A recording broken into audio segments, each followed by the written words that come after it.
मिठे सा चाहत रखी रखण आ बिना दिसण दे असां मोहम्मद मिठे सा चाहत रखी रखण आ बिना दिसण दे हबीब सोहणे मथा असांजो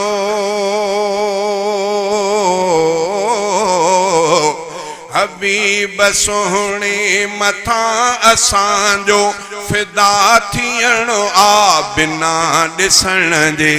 असां मोहम्मद मिठे सा चाहत रखी रखण आ बिना दिसण जे असां मोहम्मद मिठे सा चाहत रखी रखण आ बिना दिसण जे सभई मञूं था नबीअ जूं ॻाल्हियूं ऐं यादि सां थियनि अखियूं थियूं आलियूं सभई मञूं था नबीअ जूं ॻाल्हियूं ऐं यादि सां थियनि अखियूं थियूं आलियूं अक़ीदतुनि जो आजाम पीतो इहो पीअणो आ बिना ॾिसण जे अक़ीदतुनि जो आजाम पीतो इहो पीअणो आ बिना ॾिसण जे हबीब सोहणे मथा असांजो फिदा थियणो आ बिना ॾिसण जे असां मोहम्मद मिठे सा चाहत रखी रखणो आ बिना ॾिसण जे तमामु खुशबू संदने बदन में न आइबो हज़रत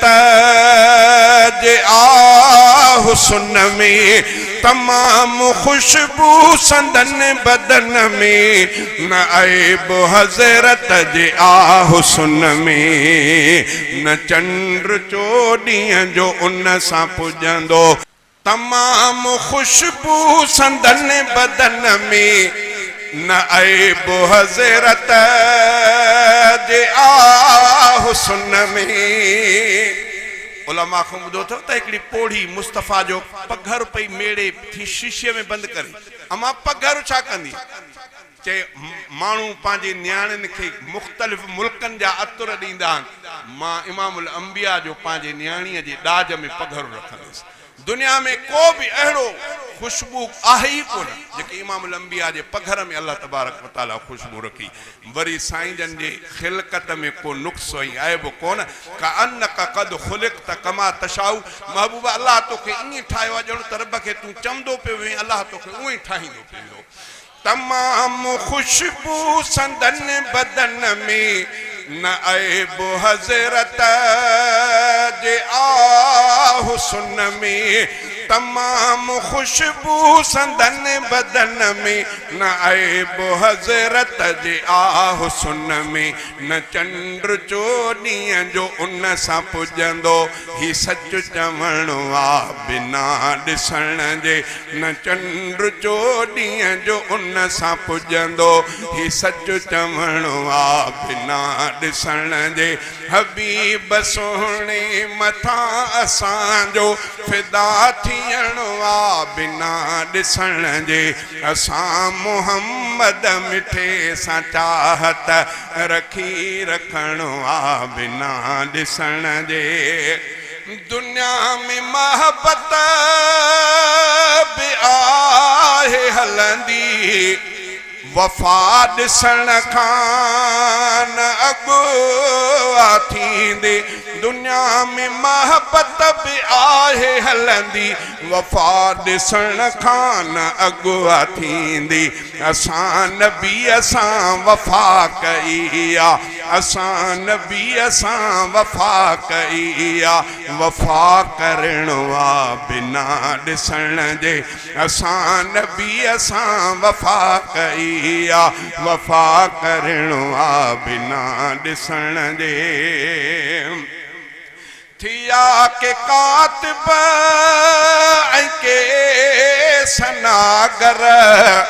ऐसे फहाले जवी के शायर बण्या के कातिब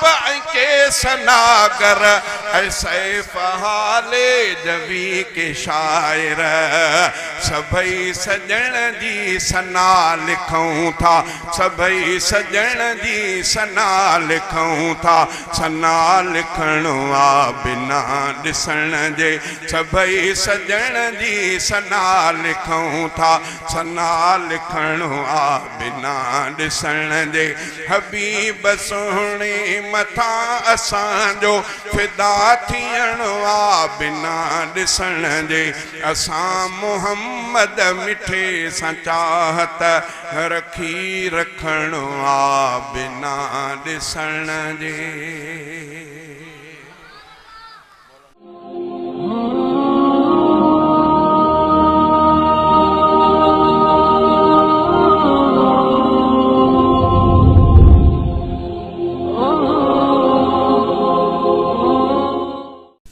Hasan echo sound Pannu Aqil Abdul Quddus and Farman Jatoi phone number 0300 31 47 381 0302 94 17 601